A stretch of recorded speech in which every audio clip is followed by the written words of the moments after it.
যেই পরিমাণ রোদ উঠছে আজকে দেন মালের অবস্থা কি হাই হাই। মাল অলরেডি অসুস্থ হয়ে গেছে, হিট হয়ে গেছে। এই লুজ মাল, রুড়া মাল। তো চলেন খামারের ভিতরে ঢুকি। এই এখন খাইতে যাই কে আমরা আজকে ব্রয়লার বলবো, দেখেন মালের অবস্থা খাইতে আর দিয়েন না। হয়ে গেছে মাল। আরে খাওয়াইলে মাল মরবো, যেই গরম মাল দেন মাল করতেছে কি দিয়েন না ভাই, দিয়েন না, হুদ দেয় দিয়েন না। উপরে ঝর্ণা ছাড়ছেন তাও মালে দাবাইতেছে।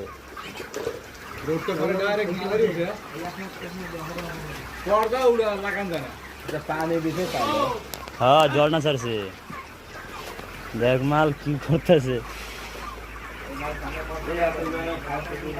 আরে এখন খাইতে দিতেছে, কেমনে খাইতেছে দেখ।